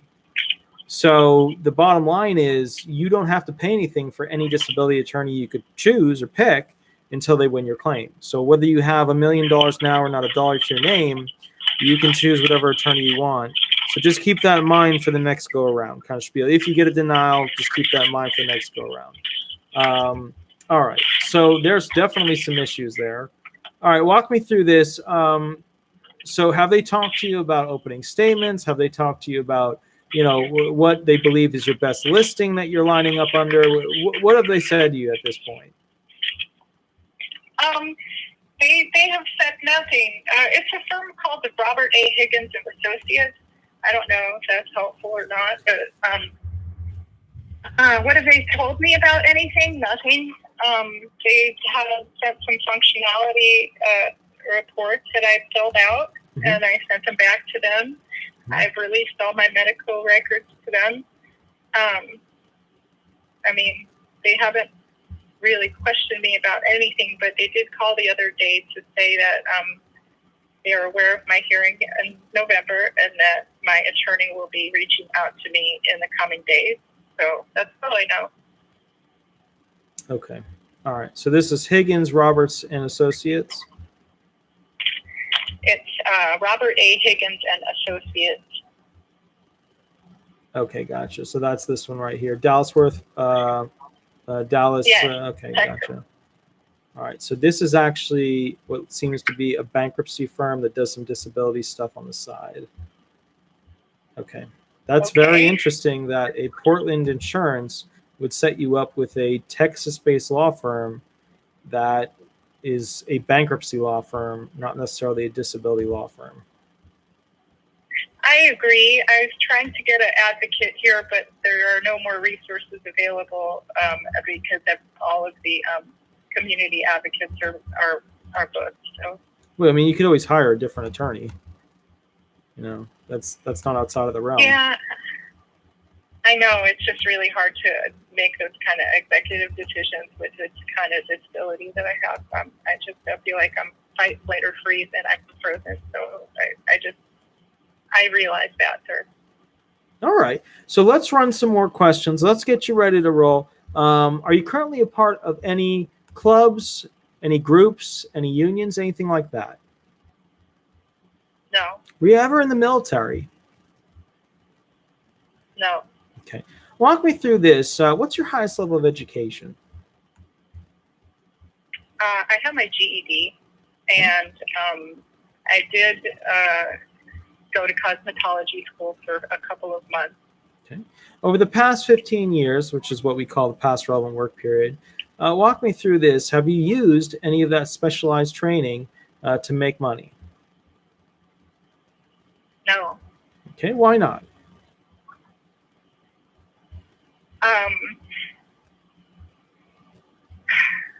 I did not graduate. I didn't get enough time into that schooling to be able to use any of that training in a professional setting.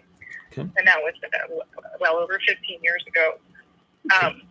I don't have a lot of work history as far as like on income tax records are concerned. Sure. And there's not a lot coming up for that in my record. Okay. So walk me through this. What types of work did you do within the past 15 years? That's 2005 forward. I was a tattoo artist for about 13 years. Mm-hmm. Mm-hmm. All right, tell me about it. Well, I was a ward of the state growing up. My parents were drug addicts. Mm-hmm. I was physically and psychologically abused. Mm-hmm. I ended up in foster care. Mm-hmm. I was emancipated. Mm-hmm. And then they just released me into the wild without any kind of security. I got involved Mm-hmm. in a gang. Mm-hmm. And they were they owned a tattoo shop along with other businesses that they did, Mm-hmm. and they allowed me to work at their establishment, Mm-hmm. and they let me work under the table. Mm-hmm. That's my work history. What did I do there? I mean, it was definitely a lifestyle that I wouldn't be able to function in that environment at this point. And that was the last time I picked up a tattoo machine was, I don't know, maybe 8 or 9 years ago, 10 years. All right. So let me walk you through this a little bit. That way you kind of have an understanding, as to what's going on with that particular function. All right. So just so you know, and just so the YouTube people know, this is actually a type of claim that I see all the time, specifically down in Orlando, because a lot of the gang-related activities for using women to do these functions, very commonplace down here. Yeah. It was in Florida. Oh, okay. So there you go. And may I ask, was it Southern Florida or Central Florida? It was in Tampa. I was involved with a motorcycle gang. Okay, gotcha. All right. So basically what this comes down to is you have PTSD, and you mentioned, kind of trauma-related things. Can you tell me, don't go into specifics about the actual facts, but what is the PTSD from?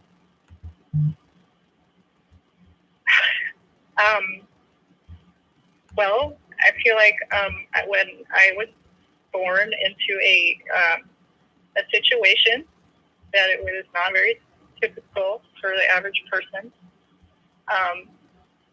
I grew up in a closet, and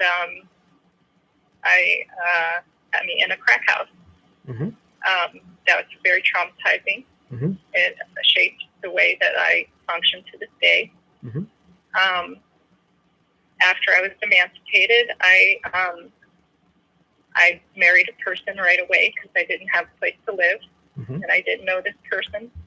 And the person was very abusive towards me. And when I got out of that situation, I immediately got involved with the gang. And during this time, I was in a domestic violence situation for many years. And I was constantly exposed to people who were very unsavory people who were known murderers and rapists and drug addicts. Sure. And so when I got away from the gang, I made a choice to save my own life by moving as far away from that situation as I could get. I ended up here, and I was able to transform my life, and it has left me with some really residual mental problems. Okay. Now, help me out with this. You've been through a lot of trauma. Is there a particular memory that causes the most severe flashbacks and nightmares? Yes, I had a child. That child was removed from me, and I have never been able to be in contact with my child. That was 23 years ago, but that was really traumatic. Also, living with a murderer was really traumatic experience, living in the same house as a person who had come home covered in blood and extremely high on drugs, and experience what that's like to live in a situation like that. And these were people who accepted me because I had a similar upbringing than them too. And so I was in a situation where I could be close to people like this. But it was very terrifying for me to think about all the things that I have been through over the years with these people. I used to get choked a lot and strangled and trafficked. And, those things are things that don't leave my mind very quickly. They keep me up at night. I feel like I have really bad insomnia. I can't sleep, and I always feel like somebody's kind of come and get me or find out, or harm me in some way. What sticks out, I also had a friend kill himself a couple years ago, and he was in love with me, and I did not. It was unrequited, and he decided to call me right before he took his life, and that sticks out a lot. There's so many things. I am a mom. I have a 12-year-old who is autistic, and I spend my days trying to be the best mom I can for him. That's good. Okay. All right. So here's the structure that I need you to work on with your attorney to go ahead, and maybe a better attorney would be a better option, but for right now, working with the one you have, I need you to make a list of the top 3 memories that have flashbacks and nightmares, so that the judge understands the severity. I need you to create a timeline for me with bullet points that goes through exactly what you just told me, to summarize it for the judge so that you can get it down to about 2 minutes for a quick timeline so the judge understands what's going on.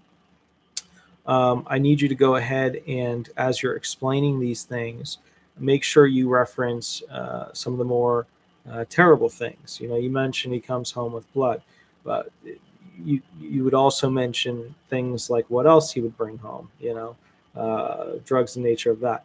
You're also going to have to explain where you're currently at with your drug addiction. So where are you at with that? Oh, I don't do drugs or alcohol or smoke cigarettes. How did you? I'm actually, yeah. I'm a born again Christian. I've found Jesus Christ, and I have given my life to God.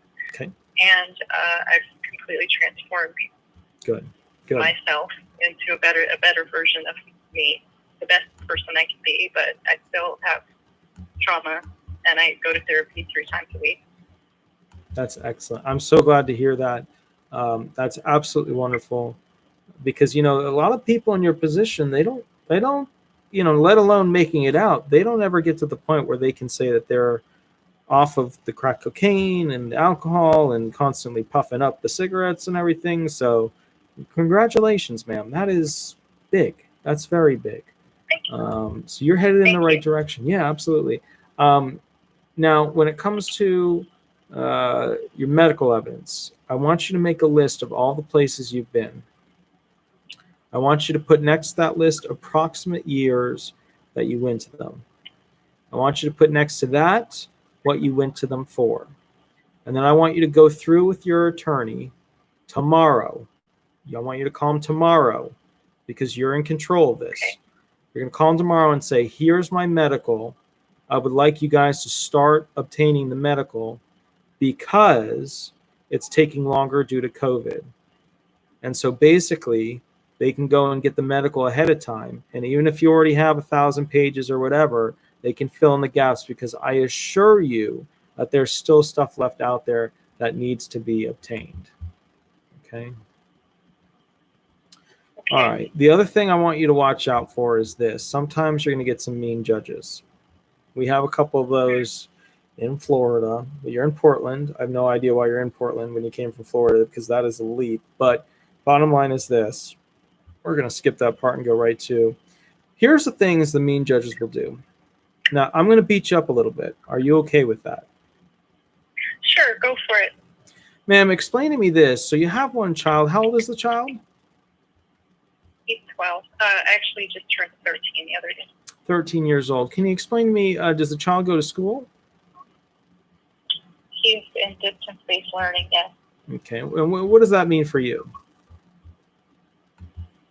That means that he is no longer going to a physical school. He's homeschooled. It's just beginning at this year. They're 2 weeks off start. It's only a couple hours a day. He does that in his room. He has privacy and technology in there. Okay. Help me out with this. You're pretty much, for the most part, with the child for the entire day, correct? Yes. Okay, and you're mostly the child's functioning parent. You're the one that's interacting with the child to go ahead and get the child prepared, organized, and ready for school? Yes. What's the most difficult subject for the child? He has a social interpersonal problem. Okay, define that for me. He doesn't make friends easy, and children physically harm him and psychologically abuse him. Okay, so help me out with this. How do you assist the child at home to do well with school?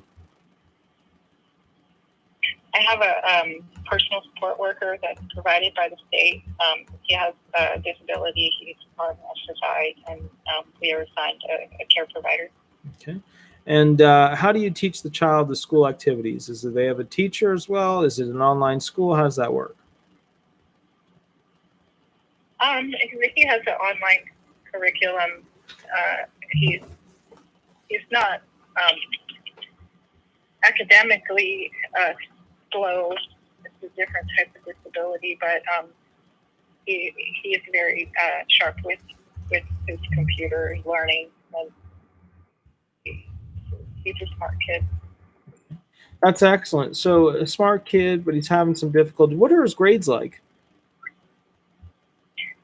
AB. Okay. And can you help me out with this? What courses do you have to help the child out with? I can't actually. I'm not smart enough to help him with his schoolwork. I don't know his grade level work. Unfortunately, he's in 8th grade. When I was in foster care, I moved around a lot. I was in 2 different grade schools, 3 different middle schools, and 7 different high schools, and I made it to 10th grade. I'm not academically smart. So help me out with this. When the child needs assistance with other things, what do you help the child with?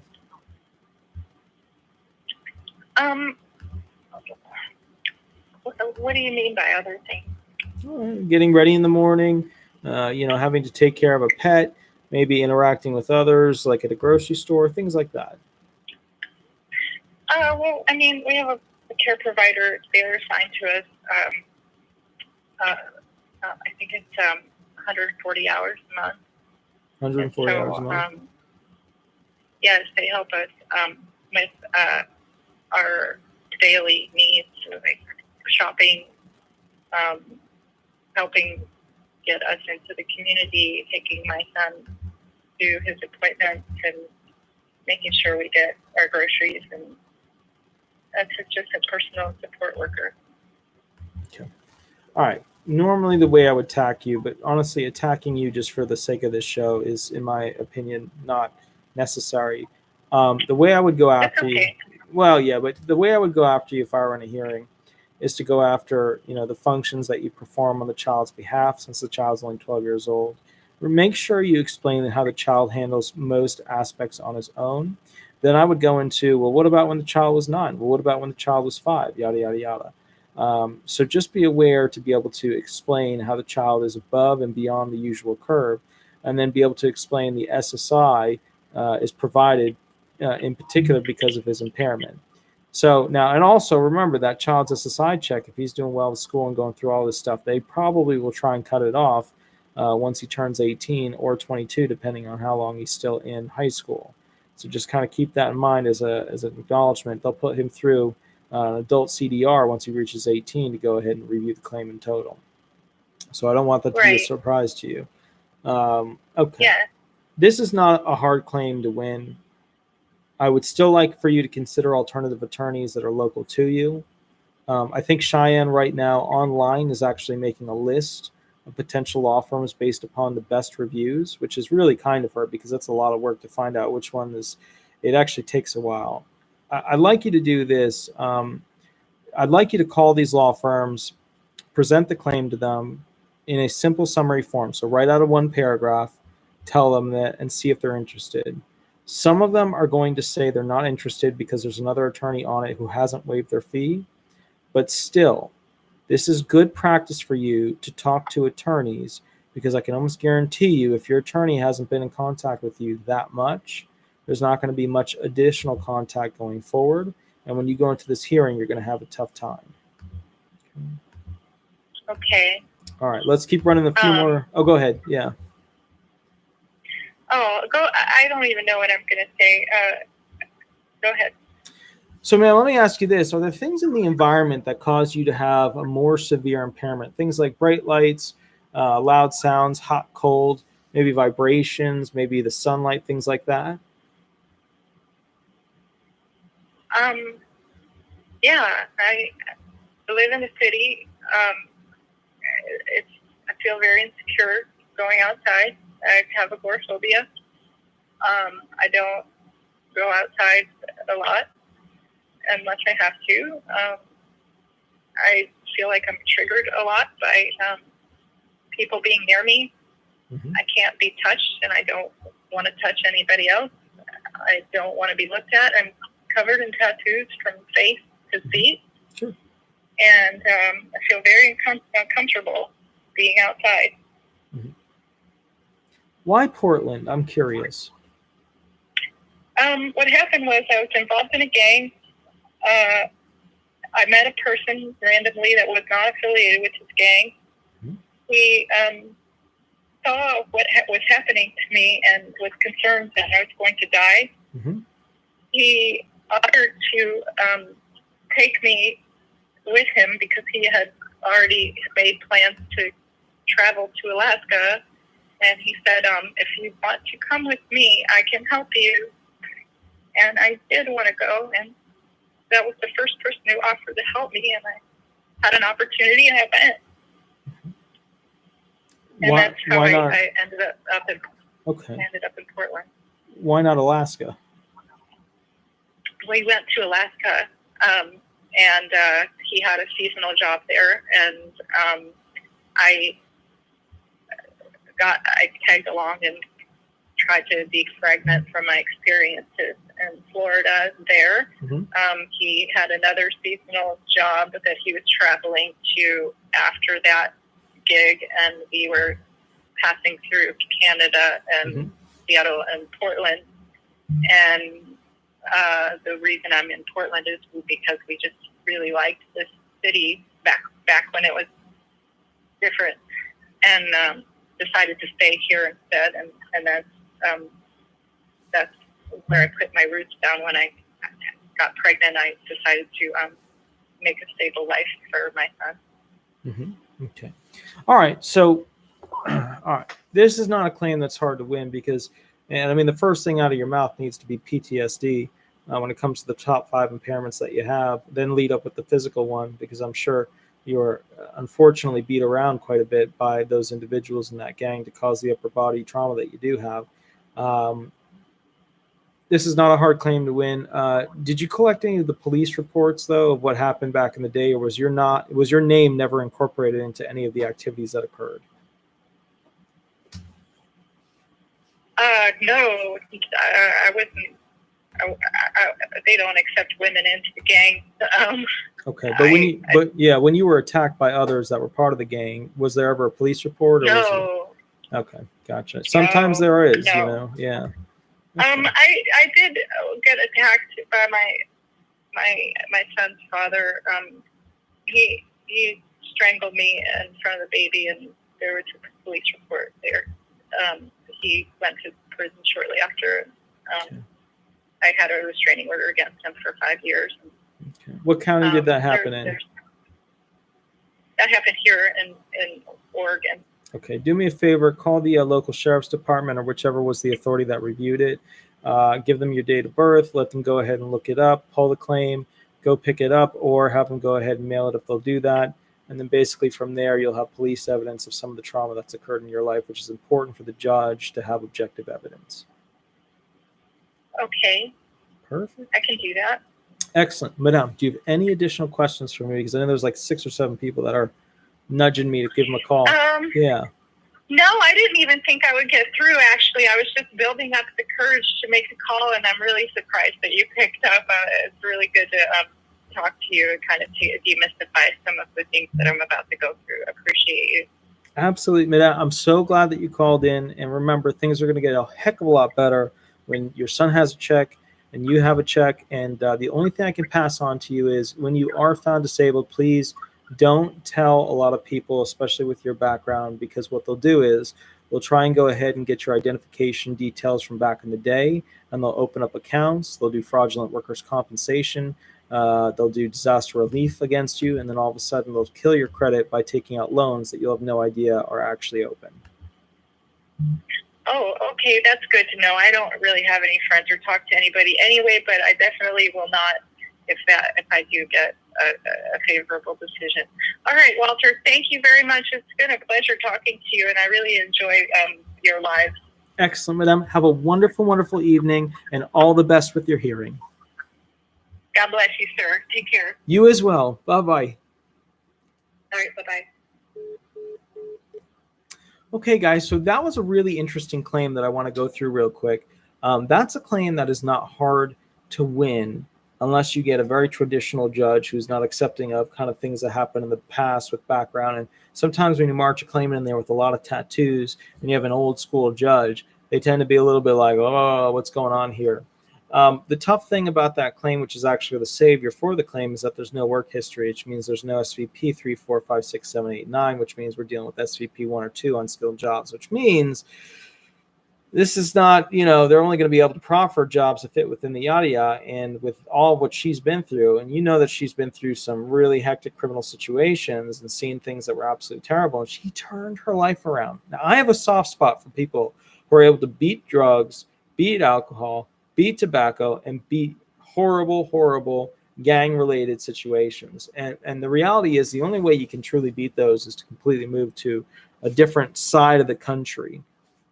And that's what she did. She went all the way to Alaska. She did the right thing. She made the right choice. She had a very scary choice to move all the way up there with somebody she probably didn't know that well. She did it, and it actually saved her life. So somebody up above has big plans for her, and I'm really excited to see what happens with that claim.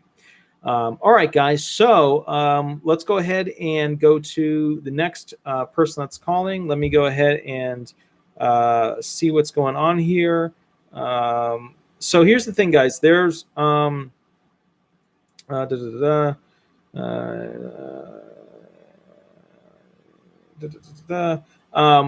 there's a lot of people here.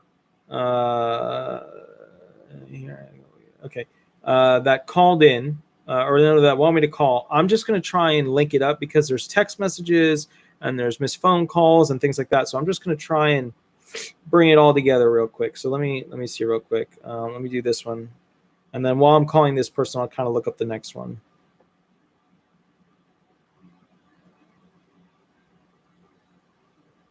Let's see what we got here. It says calling. Maybe the internet's a little shaky. Let's see, because you know how my internet is. Oh, guys. Also, how is the internet this time? Is it not as bad as it usually is? Is there a bunch of the little wheel going around, or is it pretty good? Howdy, good sir. Are you there? Good. All right, I'm going to go ahead and I think he hung up. Let me call him back real quick. Okay, perfect. All right, I'm going to put him on live real quick. Let me put the thingy on there. Okay, and we are now live. Good. Howdy, good sir. How you doing? We are live on YouTube. Walk me through what's going on. Hi, how you doing? Good. So tell me what happened. Okay. Let's see. About 7 weeks ago, I found your videos on YouTube. Okay. I was having a hearing that was coming up the second week in August. Mm-hmm. I did one of those big box deals, and everything that you said in your video turned out to be true. Yeah. So I was, going along trying to get a hold of them. Time was getting closer. Mm-hmm.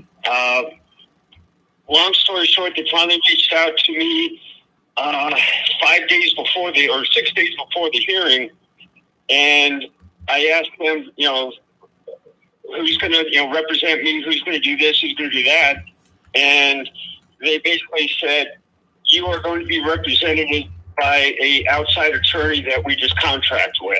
Yeah. So I kind of sat there and go, oh, okay. I go, are they going to contact me? They go, yeah. So they didn't contact me. So the day or the morning of my hearing, I'm just trying to review what my options would be and thinking, should I ask for continuous? Should I do that? Or should I do this? So my hearing was scheduled for 1 p.m. 12:45, I get a phone, I'm waiting for a phone call. 1 o'clock comes by, 1:10 comes by. I reach out another phone line to call the big box, and as I'm doing that, the phone rings, and it's, the hearing. So this is the part where it gets kind of bizarre now. The judge, does a roll call. I'm expecting a female ALJ, turns out to be a male, does a roll call, asks, my name, swears myself in and the advocate, and asks my, attorney, do you have an opening statement? They go, yes. After the opening statement, the judge asks me 2 questions, goes to the, advocate and, asks, do you have any, jobs, in the economy? And she goes, yes, based on what you told me, I have 3. Names off for 3. The judge goes, based on this hypothetical, is there a job in national economy? She goes, no. The judge goes, all right, that's all I need from you. You can hang up. Then the judge proceeds to, rattle off some numbers and dashes and different things like that, and says to my attorney, do you have anything you want to say? And the attorney goes, no. Then the judge goes to me, says, congratulations, based on the record, I'm awarding you. You can hang up now. So it lasted all of maybe 8 to 10 minutes, and I've been trying to, reach out to my big box to find out exactly what happened. Have not heard from them, have not heard from anything, so I'm just kind of going, what happened? Right. What now? Okay. I'll walk you through it. So basically, this is what that means. The judge was asking the vocational expert with specificity, are there any, he gave him a hypothetical, and the hypothetical was built so that there would be 3 jobs, and the judge would follow it up and say, well, what if I change it to this? No available jobs. And the judge says, okay, great. Work preclusive, ergo, attorney, any additional questions? When the judge does that, what the judge is saying to the attorney is, attorney, shut up. Don't say anything. You're done. The attorney says, no, Your Honor, no additionals. The judge says, okay, excellent. Now, at that point, they can tell you that you've been found disabled, or at that point, they can tell you that basically, you have to wait for a decision. Now, what this means is that you're basically getting a ruling from the bench. It means that the judge sits on the bench and he's making a ruling from the bench, which means that, in about a month to a month and a half, you get a letter. The letter is either going to say partially favorable or fully favorable. Did the attorney walk through with you the whole details related to what an alleged onset date and whether or not your alleged onset date was going to be amended? No, I never heard from my attorney that represented me, but when I did call the big box based off of the information, watching your videos and everything, I did specifically ask, when is my, onset date? When is my date last insured? And so they did provide that information to me. Okay. So what was your onset date? My onset date was June 1st, 2015. My file date was April 7th, 2017. And my date last insured was 12/31/20. Well, I supremely hope that they amended your alleged onset date, because the alleged onset date you have in that walkthrough, in that provided fact pattern, would not fit within the Social Security's guidelines for a 17-month back approval allowance. So, all right, so here's what's going to happen. Big box firms do a shit job. Everybody knows that. Big box firms do especially shitty. Yeah, they do an especially shitty job when it comes to amending the alleged onset date. So what the judge is doing is the judge is picking what amended alleged onset date the judge likes, and then basically is just using that. The attorney isn't probably going to do anything or talk to the judge to negotiate that date because it's called like it is. It's a big box firm. The judge probably won't even reach out to them to get approval for the alteration. The judge is just going to pick a date that he likes based upon your medical record and then go with that. So if you end up with a date that's 2017, 18, 19, whatever for your alleged onset date, that is more realistic based upon what you've just told me in the fact pattern. Okay, so let me kind of go through this real quick. All right, Sure. So you had your hearing. It wasn't long ago. So it was 7 weeks ago. So pretty much you're going to get a letter pretty soon. Did you call your attorney and did you call the law firm and ask them to go ahead and look into your ERE folder and see if they've posted a decision yet? I just called. I didn't call the attorney that represented me because I didn't have a number, but I did Google, and this is the other part that's kind of funny. I live in Las Vegas. Oh, My nice. hearing was in California, and the lawyer is from Texas. Mm-hmm. Yeah, that's another insurance But I gig. will, Yeah. and so what's that file? EDD? So basically what you want to do is you want to call your disability law firm and ask them to go into your ERE. E is an elephant, R is in Romeo, E is an elephant, and look up whether or not a decision has been rendered for your claim. I will do that. Perfect. So basically, congratulations. Now, here's the thing. When they go to do the calculations for the back pay, you're an SSDI, which means you get all of your back pay up front. I want to tell you something that I think is very important. A lot of people don't take my advice, which is very shitty, but I think and I hope you will go ahead and basically take my advice on this. And my advice is the following. If it's a chunk of back pay, do you own the land that you are staying on? Yes. Okay. I'm mortgage free. You're mortgage free. All right. So in that case, what it comes down to is most people I tell, go ahead and get up a low income mortgage allowance for a small monthly yada yada. But since you've already got that, the very important thing for you to do is be very careful with your social security number.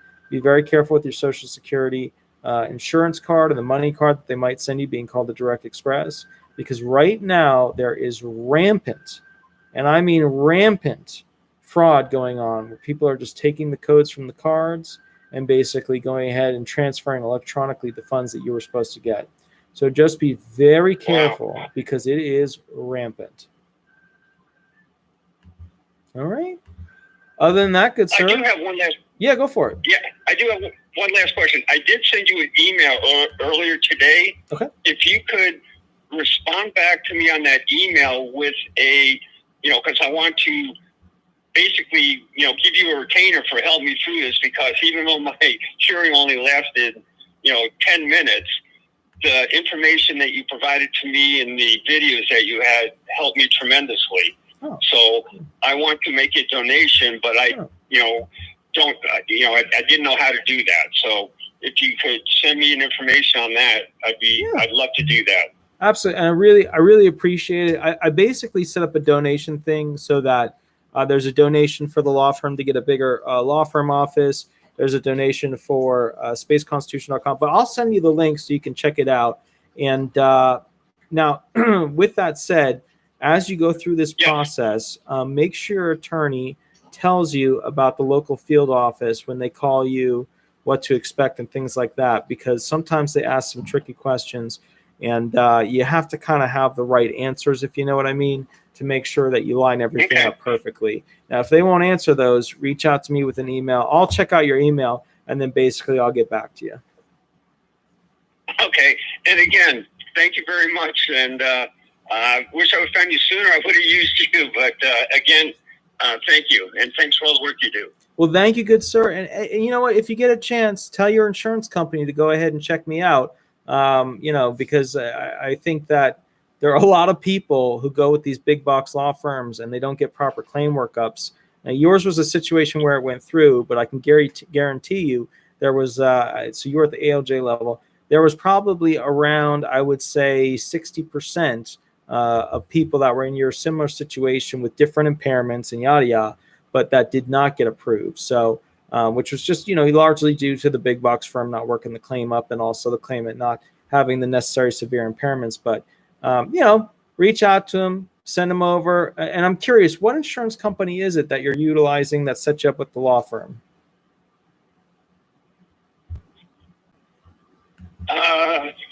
It was through my work. I don't have that right in front of me, but it was a. I'll follow up and send you that information. Yeah, check it out. And the reason I ask is this: they're not really supposed to drop you into a situation where they choose the disability law firm for you. And I have to check out the legality of that myself, but.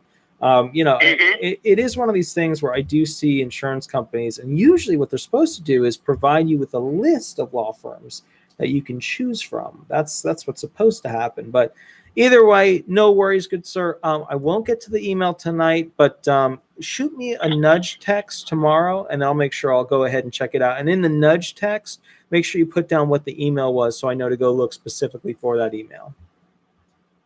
You got it. Thank you very much again, Walter. Thank you, good sir. Have a wonderful night. Bye-bye.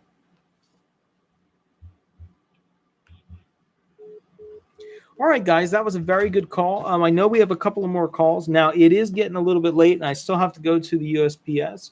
And the dogs are looking at me like, hey, I want to go ahead and go for a walk. I know that there were some phone calls here as potentials. Let me do one quick check thing real quick. What I want to do is I want to look up.